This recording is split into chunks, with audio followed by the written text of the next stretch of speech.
Hey, Walter Sorrells back with more tips for the knife maker. Today, back with day 2 of our neck knife build.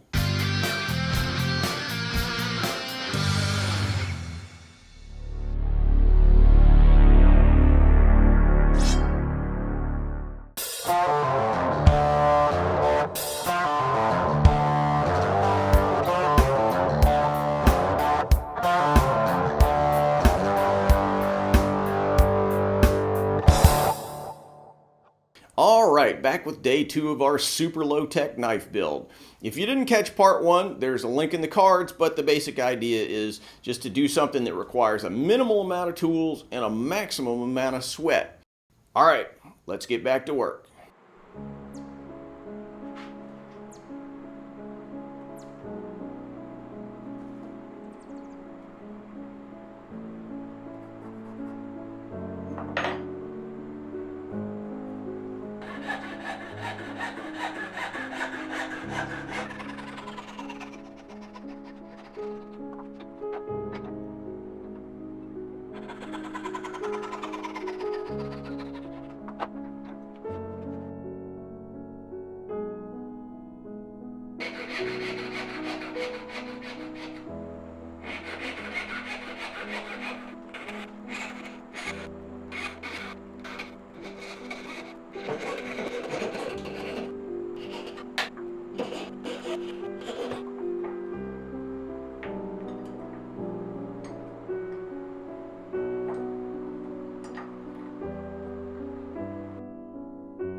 Hey guys, let me butt in here for a second to mention that if you like this knife and you don't want to go through all the sweat and hassle and heartache of making it yourself, you can pick up a similar knife on tacticsarmory.com. Link in the description.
If you want to be the guy to pick up the actual version that we made in this video, check the link in the cards for tacticsarmory.com, and you can pick up that knife there if somebody hadn't done it before you. So that wraps up the build of the knife itself. Tomorrow, I'll show the making of a Kydex sheath.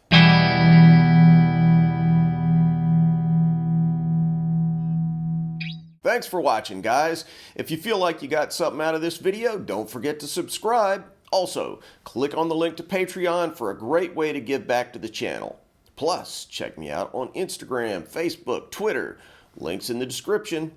If you want something sharp and pointy, maybe a gift for yourself or one of the cooler people in your life, check out my Tactics Armory website and pick up one of our tactical or outdoor knives. And finally, if you want to learn to make Hamones or Japanese swords, check out WalterSorrellsBlades.com, where you can find videos about how I make Hamones, as well as forging, mounting, polishing, and fittings for Japanese swords. Thanks, and see you soon.